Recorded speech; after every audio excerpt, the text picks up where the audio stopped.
présentation. Donc, le thème très général de la présentation qu'on m'avait proposé de faire, c'est sur la gouvernance et les défis du 21e siècle.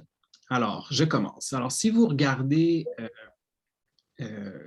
en fin d'année, l'année dernière, on a eu beaucoup de médias ou d'experts qui ont fait des bilans des grands enjeux internationaux de l'année passée et de ce que nous promet l'année prochaine. Et dans les enjeux clés, un certain nombre de points étaient soulignés que j'ai illustrés à partir d'images.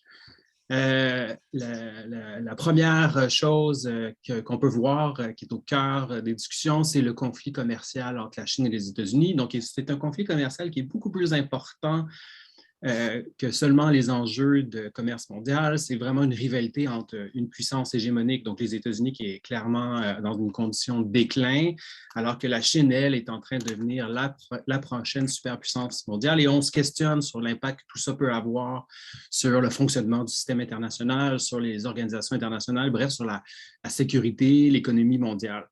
Donc ça, c'est un enjeu qui est vraiment central et capital, qui revient constamment. Un autre enjeu qui est souligné, c'est la question de l'entente sur le nucléaire iranien. Vous avez peut-être vu la semaine dernière, les grandes puissances au Conseil de sécurité des Nations unies se sont entendues pour interdire la production de bombes nucléaires, notamment en visant très certainement l'Iran. Donc, évidemment, une fois que les 5 grandes puissances ont leur propre bombe nucléaire, on cherche à interdire aux autres l'accès. Donc, le nucléaire, la question est encore à l'avant-scène, même si on pensait que c'était une relique de la guerre froide. Il y a l'enjeu du terrorisme encore, la photo en haut à gauche qui est présente, qui suscite des inquiétudes, donc Boko Haram, par exemple, ou un certain nombre de mouvements identifiés au terrorisme, par exemple au Mali, sont des enjeux qui sont encore importants. Il y a aussi des enjeux liés au changement climatique qui sont centrales. Est-ce qu'on aura le temps de décarboniser nos économies à temps pour les échéanciers qui nous permettraient d'éviter un réchauffement de la planète qui deviendrait incontrôlable? Donc, c'est un enjeu qui est central. Il y a la question de l'augmentation de la famine, de la pauvreté dans le monde, notamment en raison de la pandémie. Puis finalement, il y a, j'ai illustré Donald Trump, là, mais il y a ces milliardaires qui deviennent de plus en plus riches. Donc, ce sont ces gens qui, avec la pandémie, se sont énormément enrichis, là, les Bezos de ce monde, les Donald Trump qui vont dans l'espace et qui visiblement vivent dans une dimension parallèle à celle de la plupart des gens. Donc, quand vous regardez tous ces enjeux qui sont des enjeux importants pour les questions internationales actuelles, évidemment que tout ça est extrêmement important. Tout ça est vrai, mais je vais faire l'hypothèse aujourd'hui ou la démonstration aujourd'hui qu'il y a un autre regard possible sur le monde. Le regard qui est axé sur les 6 images ici est certainement vrai, mais si on ne se concentre que sur ces événements ou sur ces enjeux, on vient qu'avoir une image qui est un peu trop pessimiste de la réalité. Et donc, je vais vous proposer un autre regard. Alors, puisque M. Bouchard l'a dit, première grande chose que je voudrais vous souligner, c'est qu'il faut faire attention au biais au pessimisme. Alors, depuis de nombreuses années maintenant en sciences sociales, on sait que les gens, les chercheurs, mais aussi la population générale ont une tendance ou un biais très fort au pessimisme qui vient teinter leur vision du monde. Et donc, ce n'est pas que les faits qui sont présentés préalablement étaient faux, c'est juste que s'ils prennent toute la place, et qu'on ignore le reste, on vient créer un biais qui rend la réalité beaucoup plus négative que ce qu'elle ne l'est en fait. Puis pour affirmer ça, je peux me baser sur 3 grands corpus théoriques. Le premier corpus vient du psychologue Kahneman, qui a un prix Nobel d'économie. Donc, c'est un psychologue spécialisé sur la décision. C'est un Israélien qui travaille aux États-Unis. Donc, il a beaucoup travaillé là-dessus depuis les années 70. Et il a développé le concept d'heuristique de disponibilité qui lui a valu plus tard le prix Nobel. Donc, qu'est-ce que ça veut dire? Qu'est-ce que ça veut dire, l'heuristique de disponibilité? C'est le terrorisme, par exemple, ou une famine va frapper beaucoup l'imaginaire des gens. Et lorsqu'on pense à une question internationale, si on se base sur ce dont on se souvient facilement, donc l'heuristique de disponibilité, on risque de créer un biais. Et c'est un peu ça le cœur de la question. C'est que les gens, lorsqu'ils cherchent à analyser une question internationale plutôt que d'aller fouiller dans les statistiques des organisations internationales pour essayer de comprendre l'évolution des phénomènes basés sur des faits importants, vont se projeter dans leur mémoire et la première chose qui leur vient à l'esprit va être celle qui va guider leur analyse. Donc, c'est pour ça qu'on a tendance à surpondérer certains événements comme le terrorisme ou les famines dans le monde, qui sont des phénomènes beaucoup plus marginaux que ce que l'on a tendance à avancer. Donc, on risque de créer un biais par ce mécanisme. Le deuxième problème, ce biais-là, le premier biais est renforcé par le deuxième, qui a été développé par une série encore une fois, des psychologues autour de Baumeister, c'est l'idée que le mal est plus fort que le bien. Alors, qu'est-ce que ça veut dire? C'est que les informations négatives laissent beaucoup plus de traces dans notre cerveau à long terme que les informations positives. Les stéréotypes négatifs se forment plus facilement et sont beaucoup plus difficiles à invalider que les informations positives. Donc, c'est pour ça que les fake news ont tant de succès. Je peux vous donner un exemple. Il y a 2 ans, la fake news la plus discutée aux États-Unis qui voulait que Donald Trump ait l'appui du pape pour son élection, pour sa réélection, a été tweetée à peu près 3 fois plus que la nouvelle du New York Times la plus tweetée. Donc, les fake news ont un potentiel de viralité énorme. Puis si elles donnent une information ou quelque chose d'un peu négatif, c'est encore plus fort et ça devient difficile d'inverser la tendance. Et finalement, notre biais au pessimisme est accentué par les médias et par les médias sociaux, encore plus par les médias sociaux. Donc, par les médias, pourquoi? Bon, on dit souvent en anglais « if it bleeds, it leads ». Donc, il faut que la nouvelle soit fondamentalement négative pour qu'elle puisse être au centre de la diffusion médiatique. Par exemple, on ne verrait pas d'article dans la presse qui dirait tous les avions qui ont décollé de l'aéroport de Montréal aujourd'hui l'ont fait sans problème. Ou on ne dirait pas « il n'y a pas de famine à Montréal aujourd'hui ». Par contre, si un avion a un problème au décollage, là, oui, on va en entendre parler. Donc, vous comprenez, c'est le biais négatif des médias. Évidemment, tout ça est accentué par les médias sociaux, par les algorithmes qui font en sorte que plus on cherche une nouvelle négative, plus on va aller profondément dans la nouvelle, ce qui peut nous entraîner même jusqu'à des sites complotistes, comme vous l'imaginez bien. Donc, les médias, mais aussi, c'est le vrai aussi d'une grande partie des chercheurs, ne couvrent pas les événements lents ou peu spectaculaires. Et c'est un peu ça que je vais faire, moi, aujourd'hui. Je vais regarder l'évolution des relations internationales et de la mondialisation sur environ 2 siècles pour voir quels sont les progrès qui ont été... Quels sont les progrès qui ont été faits? Alors, pourquoi je dis qu'il y a des progrès? Regardez la diapositive ici. Depuis 1945, jamais l'humanité n'a connu une aussi forte période de croissance économique. Autrement dit, on est dans une période qui est à plusieurs égards exceptionnelle dans l'histoire humaine. On a réduit la pauvreté extrême comme jamais auparavant. Un exemple rapide, en 1980, la moitié de la population mondiale vivait dans l'extrême pauvreté. Aujourd'hui, on est en dessous de 9 %. Des enjeux comme l'éducation pour tous, l'alphabétisme sont en forte hausse. En fait, on est rendu à un seuil où on pourrait imaginer qu'il n'y aurait plus d'analphabétisme sur la Terre d'ici 20 ans. La mortalité infantile est aussi en forte baisse. Selon un prix Nobel d'économie, il n'y a aucun pays dans le monde qui a un taux de mortalité infantile plus élevé de nos jours qu'il y a 50 ans, ce qui est extraordinaire. L'espérance de vie est en hausse marquée. Par exemple, au début du 19e siècle, le pays le plus riche de la planète, qui était la Grande-Bretagne, avait une espérance de vie pour ses citoyens d'environ 40 ans. Aujourd'hui, le pays qui a la plus faible espérance de vie, c'est le Congo, a une espérance de vie qui est à peu près à 50 ans.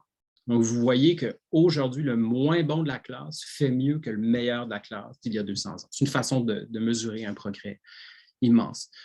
L'emploi est en forte hausse partout dans le monde, dans les pays en développement, évidemment, comme la Chine, l'Inde, mais aussi dans des pays comme le Canada, l'Allemagne, les pays scandinaves ou même les États-Unis qui connaissent des taux d'emploi qui sont dans des niveaux records.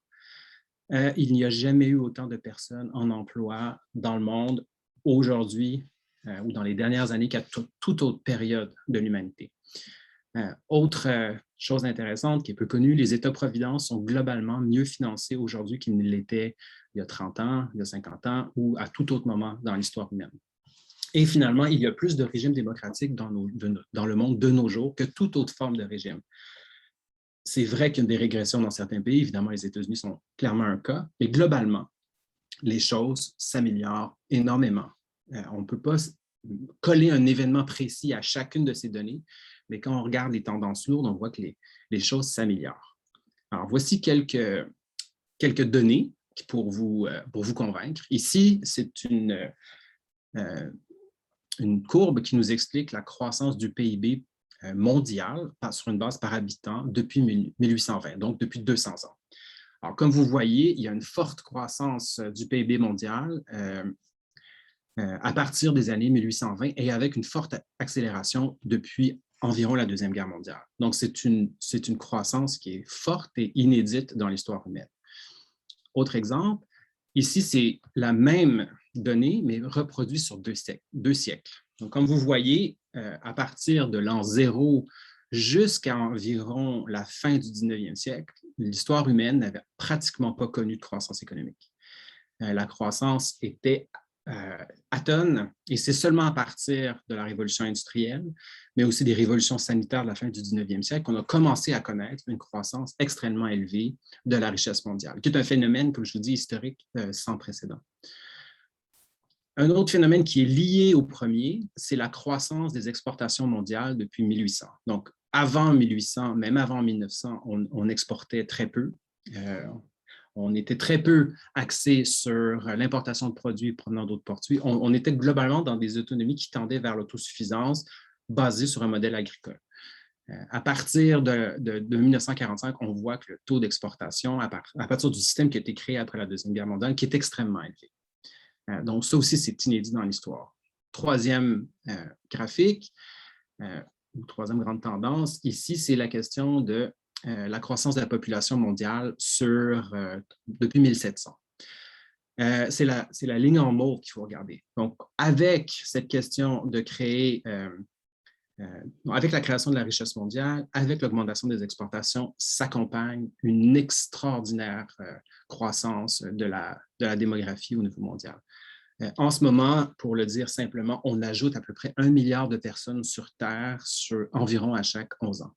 Ce qui est extrêmement élevé. On estime, là, on le voit sur les projections en vert, qu'en 2100, la population mondiale va atteindre 11 milliards de personnes. On peut s'inquiéter des impacts que ça aura sur les ressources ou sur les changements climatiques, mais on ne peut pas penser qu'il s'agit d'une mauvaise nouvelle, qu'on soit capable de maintenir en vie les gens comme on le fait depuis maintenant à peu près 200 ans. Maintenant, si je mets toutes les courbes et je les mets ensemble, voici ce que ça donne. La croissance du PIB mondial, la croissance de la population mondiale et la croissance des exportations sont des phénomènes qui vont ensemble et ce sont des phénomènes qui sont relativement récents dans l'histoire humaine, qui montrent à quel point nous sommes dans une situation, disons, inédite. Un autre graphique ici qui me semble important, qui s'appelle le graphique éléphant, qui a été inventé par un chercheur qui était à la Banque mondiale. Ici, on cherche à mesurer l'évolution des revenus par adulte selon le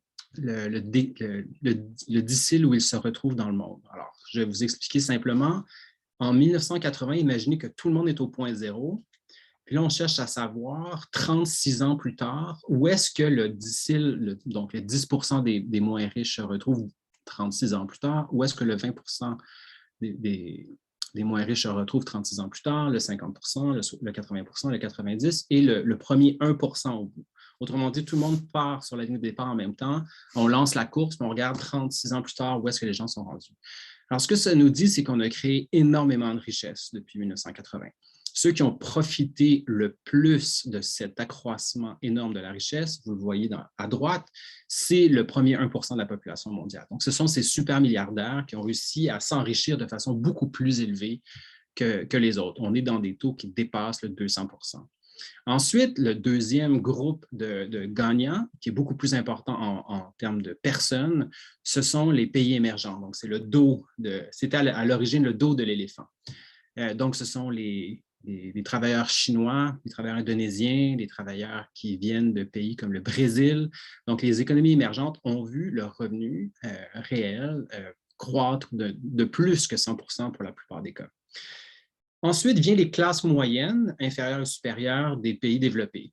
Donc, eux ont vu leur richesse s'accroître, mais beaucoup moins que les autres. On estime que c'est autour de 40% sur une période de 36 ans. Donc, certains expliquent le fait qu'il y a un virage populiste, par exemple aux États-Unis, en Grande-Bretagne avec le Brexit, avec la montée du Front national, par le fait que justement les classes moyennes des pays développés ne s'enrichissent pas aussi rapidement que les autres. Donc, on voit quand même qu'il y a un enrichissement qui est réel, mais qui n'est pas à la hauteur probablement des anticipations des acteurs. Donc, c'est quand même un changement de perspective qui est considérable. Personne ne s'appauvrit, tout le monde gagne, sauf que certains gagnent beaucoup plus que d'autres. Alors, maintenant, regardons l'impact de cette énorme croissance de la richesse sur un certain nombre d'indicateurs. Regardons la pauvreté absolue dans le monde depuis 1920. Ici, il y a deux lignes, une jaune et une noire, parce qu'on mesure légèrement différemment la même chose. La ligne jaune, c'est qu'on cherche à savoir qui vit avec moins de 2 $ américains par jour en parité des pouvoirs d'achat selon les prix de 1985. Et l'autre, c'est la définition de la Banque mondiale de moins de 1,90 $ par jour en dollars américains selon les prix de 2011, ajustés pour l'inflation. Quand on regarde cette courbe, en 1820, on était à 94% de la population mondiale qui vivait dans l'extrême pauvreté. De nos jours, on est en dessous du 9,5%, ce qui est une réduction de la pauvreté énorme. Et comme on le voit, il y a une accélération extrêmement importante depuis les années 80. En 1980, presque 44% de la population mondiale vivait dans l'extrême pauvreté, donc c'est une réduction qui est vraiment importante. Et si on regarde divers autres indicateurs mondiaux, donc si le monde était 100 personnes sur 2 siècles, donc on prend l'ensemble de la population mondiale puis on imagine qu'il soit 100 personnes, comment ça a évolué sur 2 siècles? À gauche, on voit le même graphique que je vous ai présenté sur l'extrême pauvreté. Le graphique en dessous du milieu, c'est l'éducation de base. Donc, en 1820, il y avait seulement 17 personnes qui avaient une éducation de base contre 83 qui n'avaient pas du tout d'éducation. De nos jours, la proportion est complètement inversée. Il y a seulement 14 personnes qui n'ont aucune éducation de base contre 86 qui ont une éducation de base ou plus. Au niveau de la littératie, donc la capacité de lire un texte et de le comprendre, la relation est à peu près la même. Ensuite, si vous regardez à droite, la démocratie, le nombre de régimes démocratiques est en hausse. Il y avait seulement un régime démocratique en 1820, c'était les États-Unis, alors que de nos jours, on est plus qu'à 56 régimes démocratiques dans le monde, donc c'est plus que la moitié des pays sur la Terre. Au niveau de la vaccination, on n'avait pas de vaccination avant et ça explique beaucoup pourquoi on a une croissance si forte de la population mondiale. Puis finalement, la mortalité infantile, il y avait 43 enfants sur 100 qui décédaient avant l'âge de 5 ans en 1820 dans le monde. De nos jours, c'est seulement 4 sur 100. C'est pour dire qu'on a fait énormément de progrès sur la mortalité infantile.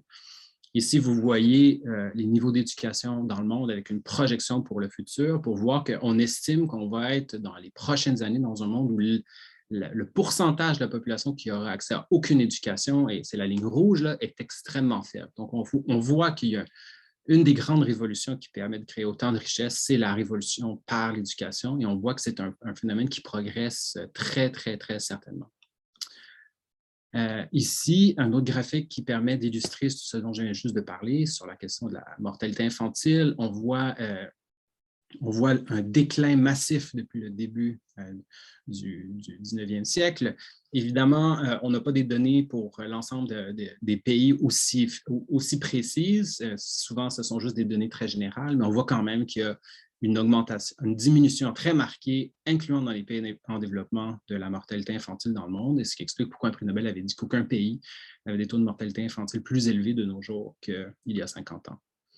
Alors maintenant, regardons la question des famines. On entend souvent parler des famines, du danger des famines. Ici, le graphique cherche à mesurer le taux annuel de personnes qui décèdent en raison de famine par période de 10 ans depuis à peu près les années 1860.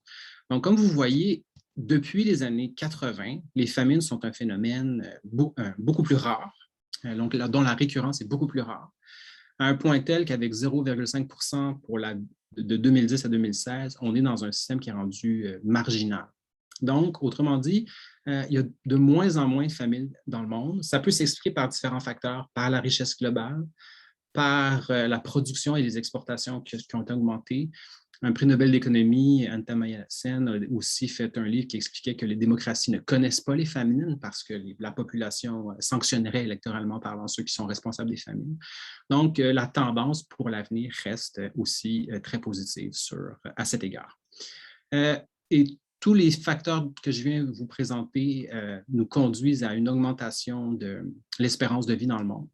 Donc, vous avez vu que de nombreux pays ont passé les années l'espérance de dépasser le 80 ans d'espérance de vie. Le progrès est formidable. Au Québec, en 1900, l'espérance de vie était de 40 ans. De nos jours, on est bien au-dessus de 75 ans. On est autour de 83 ans, ce qui est considérable. Et ceux qui ne décèdent pas, par exemple, dans les 40 premières années de leur vie, ont de vraies chances de vivre jusqu'à 93, 94 ans. Ce qui est inédit dans l'histoire humaine de pouvoir vivre si longtemps. Ici, vous avez un graphique qui démontre qu'une évolution, une croissance du nombre de démocraties, même si c'est vrai que certains régimes démocratiques sont en recul depuis quelques années, globalement, la tendance est qu'il y a une augmentation continue, même s'il y a une stagnation comme je vous disais, dans les 10 dernières années, 15 dernières années, du nombre de démocraties par rapport au nombre d'autocraties. Et on voit cependant que les démocraties sont un phénomène qui est relativement récent, je dois dire. Il y a très peu de pays comme les États-Unis qui ont des démocraties qui ont plus de 2 siècles d'existence. Pour le reste, ce sont des démocraties qui sont soit très jeunes ou qui sont un phénomène du 20e siècle. Mais quand même, c'est une tendance qui est plutôt positive de voir que les démocraties sont capables de durer dans le temps.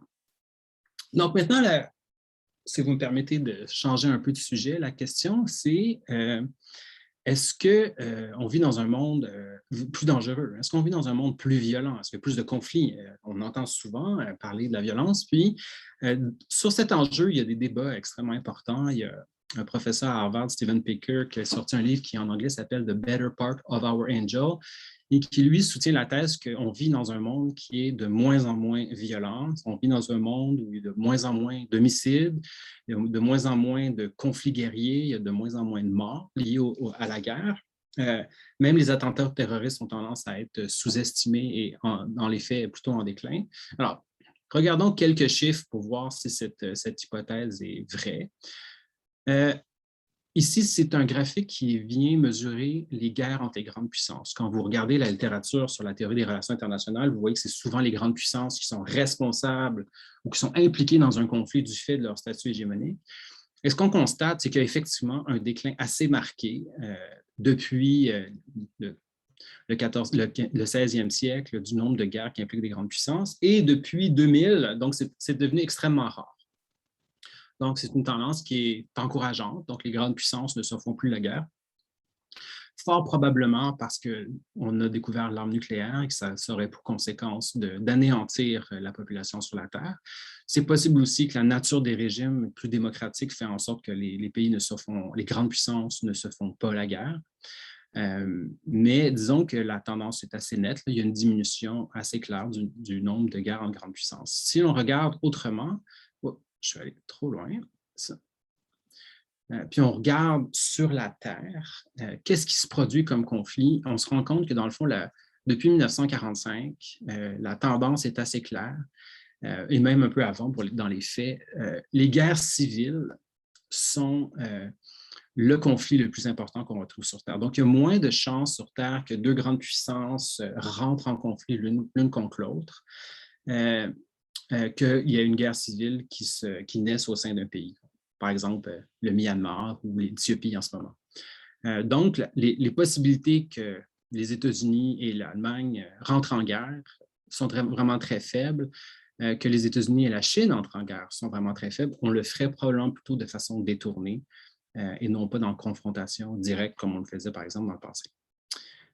Maintenant, quelle est la part de la mortalité mondiale qui est due au terrorisme. On est inquiet du terrorisme. On a du terrorisme au Québec, donc, notamment dans la ville de Québec, par un Québécois francophone, pas nécessairement par un extrémiste venant d'ailleurs. Est-ce que les morts résultant du terrorisme représentent un pourcentage significatif de la population mondiale qui est décédée? Alors, vous voyez le graphique, vous voyez le carré en gris. Ça, c'est l'ensemble de personnes qui sont décédées sur Terre en 2017. Là, quand vous regardez dans le coin en haut à droite, vous voyez un petit rectangle bleu. Ce sont les morts qui sont liés aux attentats terroristes. Donc, c'est à peu près 0,05 % de toutes les morts sur la planète. Sur une période d'environ 30 ans, on passe de 0,01 % des morts sur Terre qui sont liés au terrorisme et à 0,08 % globalement. Donc, c'est quand même significatif, c'est important, mais ce n'est pas des pourcentages comme des 10, 15, 20 ou 30 % de la population mondiale. De plus, ce qui est un peu ignoré quand on regarde les journaux en Amérique du Nord, au Québec notamment, c'est que l'essentiel des attentats terroristes ne sont pas au Québec, mais bien dans des pays en développement. Donc, par exemple, les premières victimes du terrorisme islamique, ce sont les gens qui vivent au Moyen-Orient et en Afrique du Nord. Beaucoup plus que des gens qui vivraient, par exemple, en Amérique du Nord ou en Europe. Donc, c'est un phénomène qui est peu connu, peu médiatisé, mais l'essentiel des attentats terroristes touchent des populations qui sont à l'extérieur des pays occidentaux. Maintenant, pour la dernière phase de la présentation, je vais m'intéresser plus spécifiquement à la mondialisation, que la façon dont les gens l'analysent. Alors, la thèse que je vais soutenir en lien avec le biais pessimiste du départ, c'est que la mondialisation, qui est un phénomène réel, je vous ai montré plein d'exemples qui viennent confirmer que la mondialisation existe pour vrai. Donc, la mondialisation, tout comme ses effets, tendent à être exagérés. Hans Rosling, qui est un chercheur suédois qui a beaucoup travaillé là-dessus, a fait passer des questionnaires à des gens un peu partout dans le monde, des sondages, et il est arrivé à la conclusion, après avoir fait passer ces sondages à des professeurs d'université, des prix Nobel, des banquiers, des journalistes, que si un singe pouvait choisir au hasard les réponses dans un chapeau, il réussirait mieux à répondre à son questionnaire sur la mondialisation que des prix Nobel d'économie, par exemple, parce que les gens ont une vision déformée, très axée sur le pessimisme de ce qu'est la mondialisation. Ils ont tendance à l'exagérer. Donc, un professeur de l'université Harvard, Pankaj Ghemawat, parle même de semi-mondialisation, tellement on exagère la mondialisation. Alors, je vais vous donner quelques clés pour comprendre. Oui, ça, c'est le genre de graphique qu'on voit pour expliquer la mondialisation, qui explique le taux d'ouverture de l'économie mondiale. Notre taux d'ouverture est calculé comme le total des exportations et des importations sur l'économie mondiale. De nos jours, on serait autour de 53,5 % du PIB mondial, ce qui a l'air d'être beaucoup, mais quand vous y pensez, les exportations de quelqu'un sont les importations de quelqu'un d'autre, donc on calcule 2 fois la même chose, ce qui fait que dans les faits, le 53 % devrait être divisé par 2. C'est parce qu'on exagère le degré de mondialisation en le faisant comme ça. Ou sinon, il faudrait doubler la taille de l'économie mondiale pour que ça ait un certain sens. Donc, vous voyez, juste en mettant un graphique comme ça, on vient exagérer la portée de la mondialisation pour quelqu'un qui lit le graphique. Un autre exemple, ici, on a le commerce des marchandises. On regarde les ronds, ils sont énormes. Celui de l'Europe est plus gros que l'Europe. Donc, on a l'impression que le commerce de marchandises équivaut au moins à 100 % du PIB européen.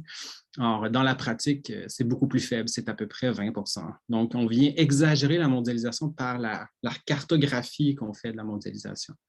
Un autre exemple, c'est les investissements directs étrangers. Ici, lorsqu'on met des picots comme ça, on a l'impression que c'est extrêmement important, mais la proportion réelle est beaucoup plus faible. Je vais vous donner des chiffres dans une seconde.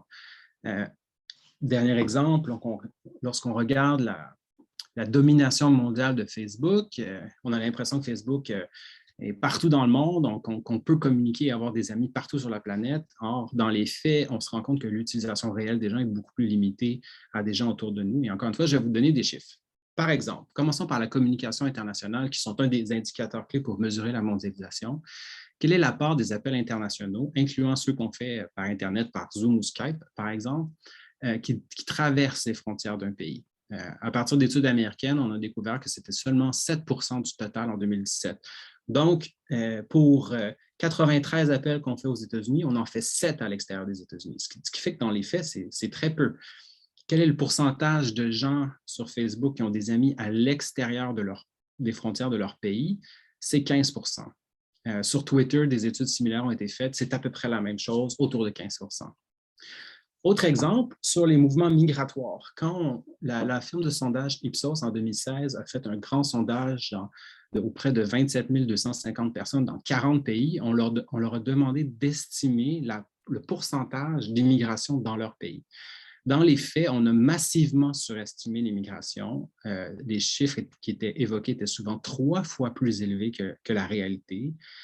Donc, les gens ont tendance à exagérer le pourcentage d'immigration dans leur pays. Je vais vous montrer un petit graphique dans une seconde, mais il faut savoir que l'immigration, donc des gens qui vivent à l'extérieur du pays dans lequel ils sont nés, c'est seulement 3,5 % de la population mondiale selon les Nations unies. Et les réfugiés, dont on entend beaucoup parler dans les dernières années, c'est moins de 1 %. On estime même que 90 % de la population mondiale ne quittera jamais son pays d'origine. Donc ici, c'est un petit tableau qui vient du journal The Guardian qui nous permet de voir l'écart entre la réalité et les perceptions. Je vous invite à regarder celui de la France. La France, dans la réalité, la population, ici, la question qu'on posait, c'était sur la population musulmane. Les musulmans font à peu près 7 % de la population française. Les Français les estimaient à 32 %. Le Canada, on estime que c'est à 16 ou 17 %, alors que dans les faits, c'est autour de 3 %.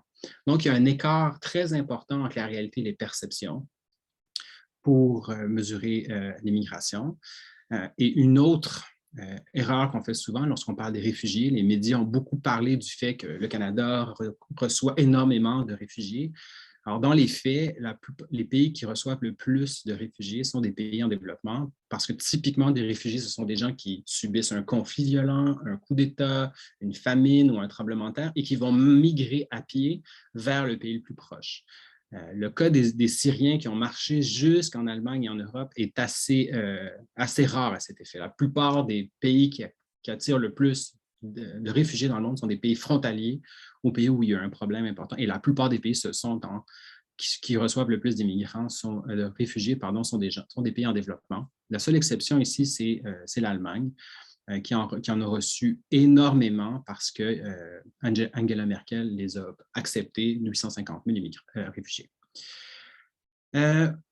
Maintenant, parlons des indicateurs plus économiques. Au niveau des multinationales, donc on associe la mondialisation à ces très grandes entreprises multinationales.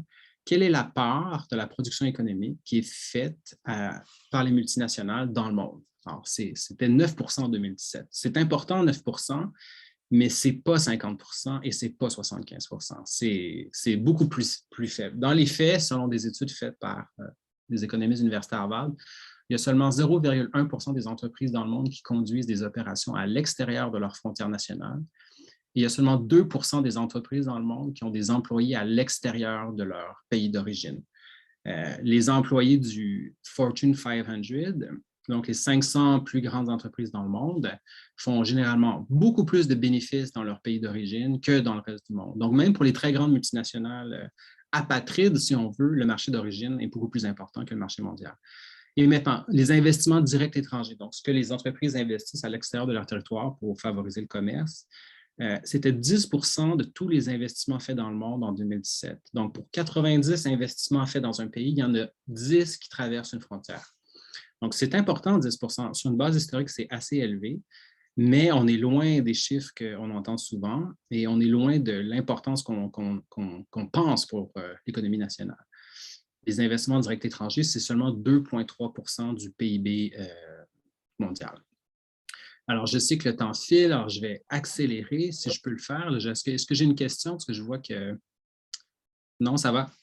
Alors maintenant, parlons du commerce international maintenant. Pardon, j'essaie de voir mes diapositives. Le commerce international, c'est très important. C'est 27 % du PIB mondial en 2017 selon l'Organisation mondiale du commerce. Par contre, la façon dont on mesure le commerce a été pensée autour des années 1950 et puis on n'a pas raffiné nos outils, ce qui fait qu'on calcule plusieurs fois les réexportations. Et donc, ce que ça veut dire, je vais vous l'expliquer avec un produit made in China, la Chine est à la fin des grandes chaînes de valeur mondiale, souvent, pour de nombreux produits, pour des iPhones, pour des ordinateurs. pour différents produits. Donc, la Chine est celle qui va assembler les différentes composantes de la production finale, puis ensuite réexporter le produit. On estime qu'un iPhone X ajoute 370 $ par téléphone au déficit commercial des États-Unis contre la Chine, par exemple. Quand les Américains importent un iPhone X, ils rajoutent 370 $ à leur déficit commercial. Pourtant, sur le 370 $, il y a seulement 8,46 qui restent en Chine, ou 3,6 % de la valeur. Par contre, il y a 69 $ qui restent aux États-Unis, il y a 68 $ qui vont au Japon, il y a 48 $ qui vont à Taïwan, il y a 16 $ qui vont en Corée du Sud. Et le reste des bénéfices, donc les 283 $, vont aller dans les coffres d'Apple. Bon, Apple peut les faire transiter par des paradis fiscaux, mais globalement, ce que ça veut dire, c'est que de tout imputer au déficit commercial sur la Chine est une erreur. Et deuxièmement, on ne calcule pas là-dedans toutes les réexportations. Alors, pour produire un iPhone, on doit assembler un ensemble de pièces, de services qui deviennent un peu partout dans le monde. Donc, vous voyez ici les différents pays et les différentes composantes. Ces produits-là traversent des frontières pour se rendre en Chine. En faisant ça, on les calcule comme des exportations, ce qui fait qu'on calcule plusieurs fois la même chose. Si on enlevait les réexportations du commerce mondial, on serait à 19 % du PIB mondial pour les exportations et non plus à 27 %, ce qui est un changement de perspective considérable. Donc, le commerce mondial, au niveau des exportations, ce n'est que 19 % du PIB, pas le 53 % que je vous ai montré sur la carte tout à l'heure. Est-ce que tu veux prendre une question ou deux, Stéphane? Oui, je peux en prendre tout de suite, sinon j'ai peut-être encore 5 minutes. Merci. Est-ce que j'en prends tout de suite? Non, non, vas-y. J'y vais. Est-ce que la mondialisation a créé des pertes d'emploi? Donc, c'est la question qu'on associe souvent, mondialisation et chômage. Regardons au niveau du nombre de travailleurs dans l'économie mondiale. Il y avait 1,5 milliard de travailleurs en 1980 dans le monde. On est monté à 3,5 milliards en 2019. Ça a plus que doublé. Même si on regarde la croissance démographique, c'est une croissance nette des emplois. Et c'est pour ça qu'on a réduit la pauvreté mondiale dans une proportion aussi importante, parce que les gens travaillent beaucoup plus partout dans le monde. Est-ce que les pays développés sont ceux qui payent le prix? Donc, autrement dit, est-ce que la richesse créée au sud vient de la richesse créée au nord autrefois? Lorsqu'on regarde les chiffres de l'Organisation de coopération et de développement économique, les 2/3 des pays de l'OCDE étaient dans une situation d'emploi record juste avant la pandémie. Donc, jamais les pays avaient autant de travailleurs sur le marché du travail, et c'était dans un contexte où, globalement, les droits des travailleurs avaient même augmenté. Donc, le salaire minimum avait augmenté, il y a des mesures de congés parentaux qui ont été créées dans de nombreux pays. Donc, c'est faux de penser qu'il y a moins d'emplois en Occident, et c'est faux de penser que la mondialisation détruit de la richesse. Autre mythe, c'est celui du retrait de l'État. Avec la mondialisation, on pense que les gouvernements sont obligés de couper dans les dépenses publiques pour être compétitifs. Alors, dans les faits, les pays de l'OCDE dépensent plus en pourcentage de leur grosse économie de nos jours qu'en 1960, qui est supposé le début des 30 Glorieuses. Et quand vous regardez les chiffres, la croissance est vraiment forte pour certains pays. 134 % au Danemark, 127 % au Japon, 39 % aux États-Unis, 37 % au Canada. Donc, les gouvernements sont plus gros. Les dépenses totales, comme vous voyez sur le graphique ici, sont plus élevées. Si on cible plus spécifiquement les dépenses sociales qui servent à financer l'État-providence, en 2018, les derniers chiffres disponibles, on était à un taux historiquement élevé de 20 % en moyenne, ce qui est une croissance depuis les années 60 de 206 %. Dans les pays scandinaves, c'est encore plus élevé. Donc, encore une fois, c'est un autre mythe. Les États-providence sont globalement beaucoup mieux financés de nos jours qu'ils ne l'étaient dans les années 80 ou les années 60. Je vais sauter ça parce que ce n'est pas nécessaire et je conclue sur cette partie ici. Est-ce que c'est vrai que les pays sociaux-démocrates sont voués à disparaître dans la mondialisation parce que la compétition mondiale est trop forte? Bon, alors j'ai comparé les pays scandinaves, donc Danemark, Suède, Finlande, aux États-Unis, au Canada et en Grande-Bretagne. Et ce que nous disent les indicateurs qu'on voit ici, c'est que non seulement les pays scandinaves ont des produits intérieurs bruts plus élevés, ont des taux d'emploi plus élevés, des taux d'emploi féminins plus élevés que les États-Unis, mais qu'en plus, ce sont des pays où les gens travaillent globalement moins d'heures par semaine. Ce sont des pays qui sont globalement moins endettés. Et ce sont aussi des pays où les taux de pauvreté et les inégalités sociales sont beaucoup plus faibles qu'ailleurs. Donc, autrement dit, il n'y a pas de fatalité. Les pays scandinaves ont réussi à se créer un modèle social parmi les plus généreux de la planète, tout en étant très adapté à l'économie mondiale actuelle. Et maintenant, je vais conclure là-dessus sur les défis du 21e siècle. C'était quand même dans la question. Le plus gros défi, là, s'il fallait que j'en choisisse un, c'est la question du réchauffement climatique. On sait maintenant qu'on doit décarboniser nos économies, on doit vivre dans une économie beaucoup plus sobre en carbone, que l'essentiel du problème provient notamment sur des bases historiques des pays très riches qui ont énormément contribué au réchauffement de la planète. Mais un des effets que ça a, c'est que si on veut réussir notre transition vers une économie en bas carbone, non seulement il faut que les économies développées se décarbonisent, mais il faut que les économies émergentes, celles qu'on voit grimper là, dans l'échelle de richesse mondiale, créent une économie faible en carbone. Il faut aussi cesser les déforestations massives qui ont lieu au sud, parce que la déforestation, c'est responsable d'à peu près du tiers du réchauffement climatique. Et donc, le véritable défi, le plus gros défi, c'est de lutter contre le changement climatique tout en évitant de trop affecter ou de trop limiter la croissance économique dans les pays du Sud. Notamment ici, je vous mets la carte de la pauvreté extrême dans le monde en 2019. On voit qu'il y a encore une concentration très forte de pauvreté extrême en Afrique. Autrement dit, on ne peut pas faire le réchauffement climatique au prix d'une augmentation de la pauvreté extrême, notamment en Afrique. Donc, il y a un effort de coordination qui est extrêmement important. Et je ne suis pas certain, là, pour finir sur un biais pessimiste qui va me permettre d'attirer votre attention, je ne suis pas certain qu'à l'heure actuelle, on est capable de faire face à cet énorme défi du changement climatique. Voilà. Alors, je conclue sur une petite pensée. Rien n'explique mieux le bon vieux temps qu'une mauvaise mémoire. Il y a plusieurs questions qui te sont adressées, Stéphane. La première, c'est... oups, tu m'as... OK.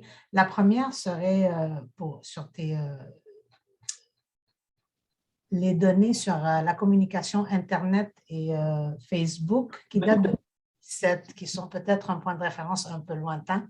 Est-ce que tu peux commenter là-dessus? Oui, bon, c'est 2017, c'est sûr que c'est un peu lointain, c'est-à-dire que l'étude qui porte sur ces chiffres-là vient de 2019. En fait, dans le domaine de la science sociale, c'est assez proche, mais il y a le professeur Pankaj Ghemawat fait à chaque année un gros document qui vient faire la synthèse de la mondialisation cette année, où il met à jour l'ensemble des indicateurs dont ceux que je vous ai présentés aujourd'hui sur la communication globale. Et même si, par exemple, les chiffres datent un peu, on ne peut pas penser que ça allait augmenter de 50 % ou de 100 % en si peu de temps. Donc, le chiffre de 15 % me semble assez vrai. La compagnie Twitter avait déjà sorti un petit logiciel qui nous permettait de calculer la part des gens qu'on suit sur notre fil Twitter qui sont à l'international. J'ai fait le test moi-même, puis même si je suis beaucoup de médias étrangers, je suis arrivé à 21 % seulement. Je n'étais pas à 80 % comme on aurait pu l'anticiper. OK. J'ai une autre question. À quoi est due la différence entre la réalité et la perception des flux économiques mondiaux? Bien, ça, c'est assez simple au niveau de la perception, c'est ce que je vous disais au départ, c'est l'heuristique de disponibilité. C'est que quand vous parlez de la mondialisation, vous allez voir des ports engorgés à cause du blocage des chaînes de valeur, vous allez voir des délocalisations, vous allez voir l'énormité des entreprises faites en Chine, ce qui fait qu'on a tendance naturellement, à partir des images qui nous reviennent, à surestimer l'importance que ça a sur l'économie mondiale. Quand on regarde les chiffres du commerce international, l'autre problème vient du fait qu'on mesure selon des façons de faire du siècle passé et on a tendance à surestimer. L'exemple simple, c'est qu'au Québec, au Canada, au Québec, on produit des avions, on produit des hélicoptères. En Ontario, on produit des voitures. Un avion typique, c'est 5000 pièces. Sur les 5000 pièces, il y en a peut-être 2000 qui viennent des États-Unis. Donc, quand on importe les pièces qui viennent des États-Unis pour les assembler ici dans une usine puis après, on réexporte l'avion aux États-Unis, on calcule plusieurs fois la même chose. Donc, dans les faits, une fois qu'on enlève les réexportations, le Québec, c'est 17 %. Les exportations québécoises, c'est 17 % de la taille de son économie, pas 40 ou 50 %. OK. J'ai une autre question. Vous avez traité des faibles menaces de guerre entre puissances, mais plusieurs articles récents traitent de la menace d'une guerre civile aux États-Unis, aux USA. Pouvez-vous commenter? Oui, bien, je ne dis pas que la violence n'est plus présente. Mais sur une base historique, on est dans un moment où les risques sont les plus faibles. Ça ne veut pas dire qu'on est à zéro, mais ça veut dire que les risques sont faibles. Mais effectivement, la situation aux États-Unis, vous l'avez vu là, après ce qui s'est passé avec George Floyd, donc l'assassinat de George Floyd par des policiers dans un État américain est vraiment extrêmement choquant. Les images nous ont montré des manifestations où des gens se promenaient avec des mitraillettes. On voit qu'on est dans une société qui est profondément malade. Mais pendant cette période-là, la revue britannique The Economist, qui est généralement de bonne qualité, nous expliquait que le nombre d'arrestations brutales face à des Noirs aux États-Unis avait beaucoup décliné depuis 50 ans. Et on était rendu dans un taux historiquement plutôt faible. Tu sais, ça ne veut pas dire que le phénomène n'est pas important, mais si on se base que sur le côté exceptionnel du phénomène de George Floyd pour traduire la tendance, on risque de faire une estimation erronée. Donc, je veux pas dire que je ne veux pas banaliser ce qui s'est passé. À mon sens, c'est extrêmement grave. Je souhaite que les policiers soient vivement sanctionnés. Mais sur une base historique, il est moins probable aujourd'hui qu'un phénomène comme ce qui s'est produit se reproduise à répétition que qu'en 1970 ou qu'en 1960. Là, j'ai une autre question. Je vais essayer de la résumer. En fait, la question est en lien avec la COVID-19 a créé un contexte particulier, mais la plupart de vos données ne couvrent pas l'effet de cette pandémie. En ce sens, votre thèse ressemble de près à celle de Hans Rosling, justement. Oui. Or, que pensez-vous de l'effet qu'aura la pandémie sur la gouvernance globale? Oui, bien, la pandémie a créé énormément de chocs, mais c'est vraiment fascinant de voir la pandémie. Donc, il y a une lecture optimiste de la pandémie puis une lecture pessimiste de la pandémie. Je vais commencer par, vous allez voir, je vais finir par être optimiste comme d'habitude. Donc, effectivement, au début de la pandémie, l'économie mondiale s'est littéralement effondrée. Les exportations et les importations sur le PIB, tout comme les investissements étrangers, se sont effondrés. Les marchés boursiers se sont aussi effondrés. Tout ça a duré à peu près 4 mois. Ensuite, quand vous regardez, les marchés boursiers l'année dernière ont en moyenne connu de très bonnes années. On est rendu dans des cas même records aux États-Unis. Là, c'est très variable d'un placement à l'autre, mais certains ont connu des seuils de croissance de 20 ou 40 de leur placement depuis le milieu de la pandémie. Parce que les gouvernements ont réussi à agir massivement, à injecter énormément d'argent, on a réussi à passer au travers sans trop de dommages. Les chiffres du chômage sont sortis hier au Québec. Le taux de chômage était 4,5 % en ce moment. On a des pénuries de main-d'œuvre encore, même en contexte pandémique. Écoutez, moi, je me rappelle que la raison pour laquelle je suis allé aux études supérieures dans les années 90, c'est que le taux de chômage était à 13,5 % et que les possibilités pour un jeune comme moi de se trouver un emploi étaient rendues extrêmement faibles. Donc, j'ai poursuivi mes études pour éviter de confronter trop tôt le marché du travail. Donc, ça, c'est pour l'économie mondiale. En fait, la raison pour laquelle il y a eu tant de problèmes d'approvisionnement de chaînes de valeur en ce moment, qui sont bloqués notamment parce que les ports n'arrivent plus à fournir à la demande, c'est que les Canadiens et les Américains ont tellement épargné de leur argent pendant la pandémie que maintenant, globalement, les Canadiens sont plus riches qu'il y a 2 ans. Et donc, ils consomment sans compter, et ce qui explique pourquoi il y a des bouchons. Donc, ce n'est pas une crise économique liée par l'absence de demande, c'est une crise économique liée par le surplus de demande, ce qui est vraiment étonnant dans l'histoire. Puis finalement, bon, évidemment, on a réussi à créer 6 vaccins en moins d'1 an, ce qui est extraordinaire. Puis, on est en train de faire un effort de vaccination globale. Il y a encore des problèmes. Là. Il y a les 40 pays les moins riches de la planète ont un accès très difficile aux vaccins. Puis c'est vrai que les pays du Nord monopolisent tous les vaccins pour eux. Mais on a un bon espoir, là, si je me fie sur les dernières estimations de l'Organisation mondiale de la santé, qu'on pourrait sortir de la crise cette année, notamment si on accentue l'effort de vaccination globale dans les pays émergents qui sont vaccinés pour le moment seulement à 7 %. Il faut monter ça au moins à 50 %. Et c'est faisable. Tout ça en moins de 2 ans et demi. J'ai encore beaucoup de questions, Stéphane. Alors, faut que je sois la présentation montre des données historiques sur les bénéfices de la mondialisation. Comment votre analyse peut-elle informer notre réflexion sur la résilience / souveraineté économique quand les pays sont rendus vulnérables par l'interruption des chaînes de valeur mondiales ou la concentration de certains produits ou matières premières dans des pays dont les intérêts ne sont pas alignés avec les leurs? Tu as traité un peu de ça. Oui, bon. Je sens venir, et c'est une tendance qui commence en 2008 et non pas avec la pandémie, et non pas avec l'élection de Donald Trump, un retour du protectionnisme sur la scène internationale.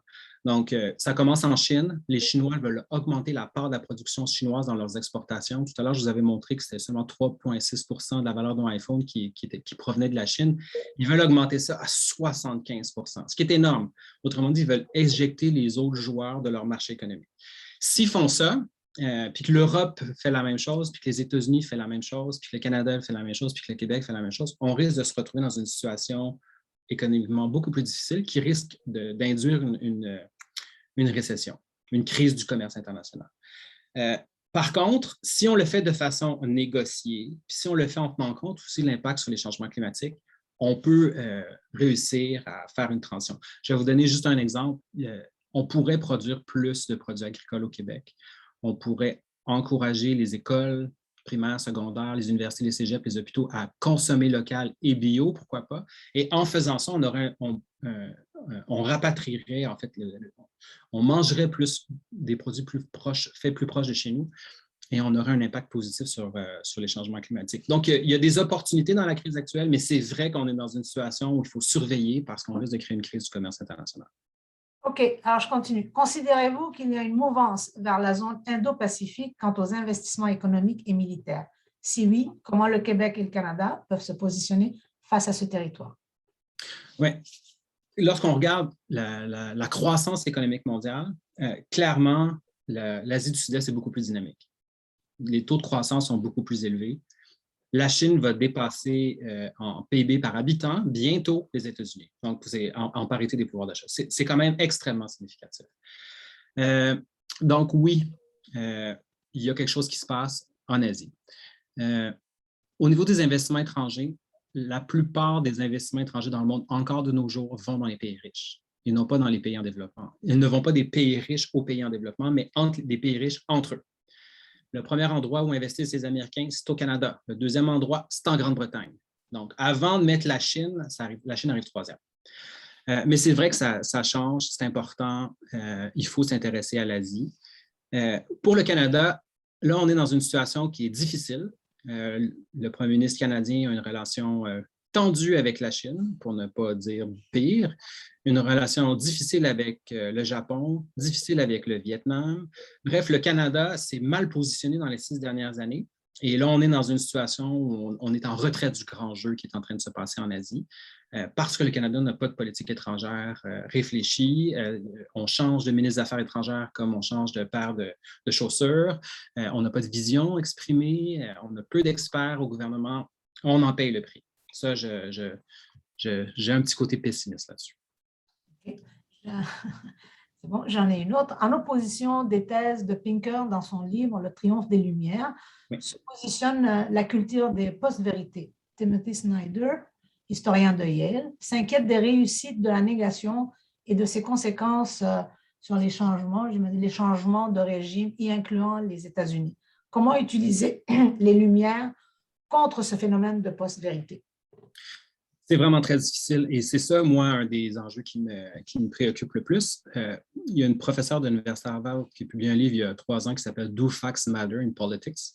Puis elle démontre que non seulement les faits ne sont pas très importants, mais même que des politiciens de très haut niveau savent qu'ils sont en train de perpétuer un mythe, mais ils ne veulent pas dire la vérité parce qu'ils ont peur des conséquences électorales. Autrement dit, ils sont tellement convaincus que les préjugés sont profondément ancrés dans la population qu'il ne sert à rien de leur dire la vérité. Il faut plutôt endosser et renforcer le mythe présent dans la population. Pour moi, ça, c'est un danger.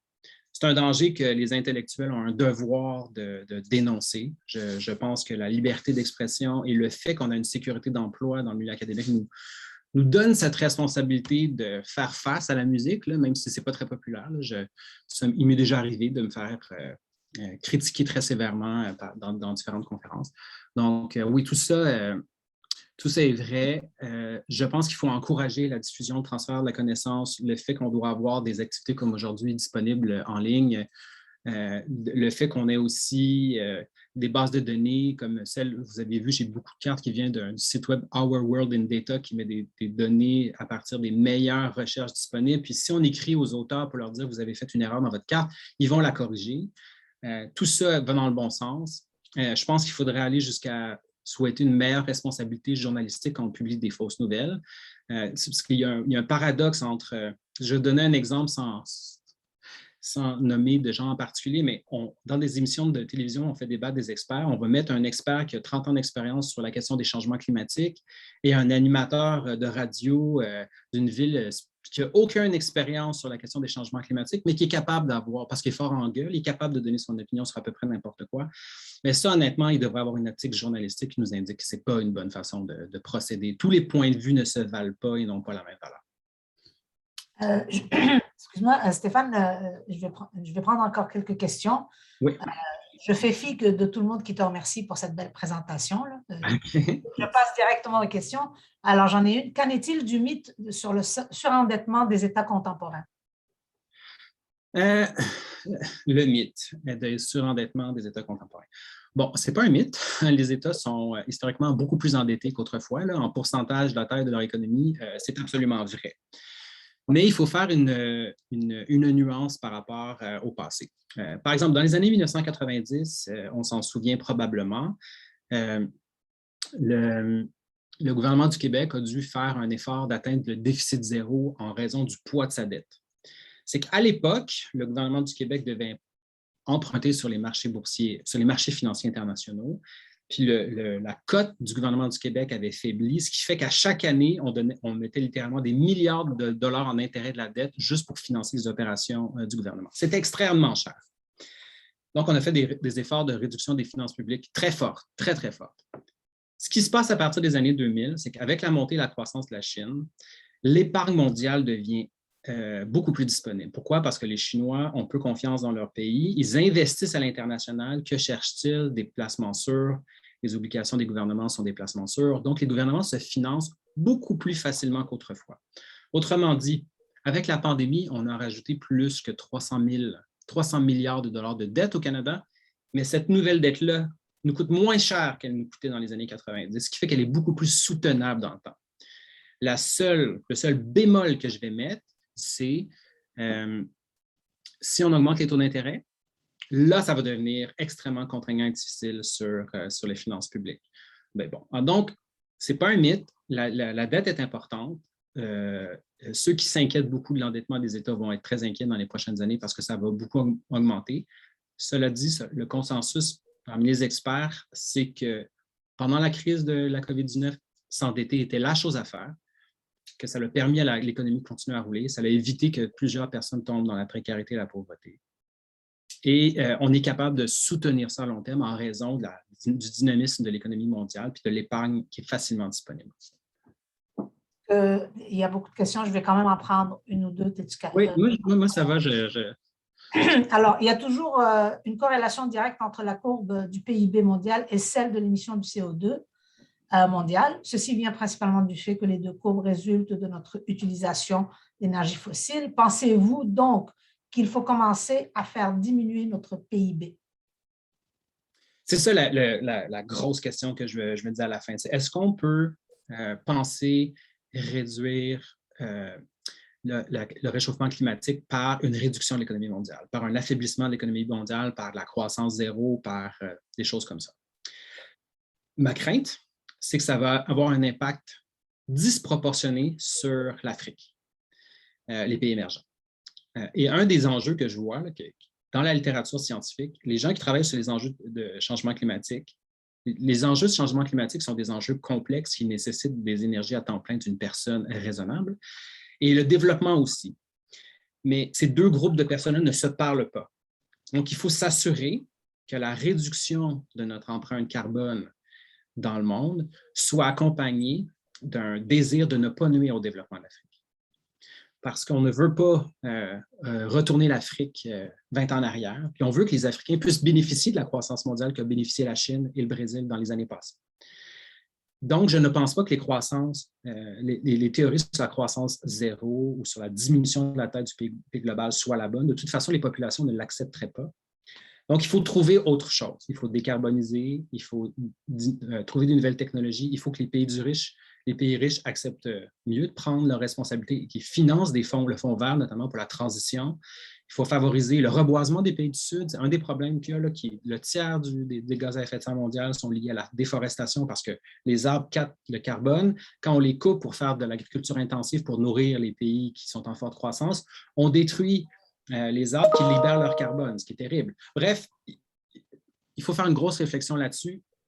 Et bonne nouvelle, dans quelques semaines, nous allons avoir 2 panélistes, Hugo Séguin et Pierre-Olivier Pinault des HEC qui vont venir nous parler de cette question-là. Je pense que je vais vous envoyer à l'écouter leur conférence. Je vais t'en lire une dernière, puis après ça, je vais être malheureusement obligée de mettre terme à notre conférence, mais elle est longue. Alors, il dit « J'ai l'impression que l'optimisme qui se dégage des données présentées ne tiendrait pas compte que parallèlement, les nations mal prises mondialement et même les individus en mauvaise posture dans leur propre société, même très performantes,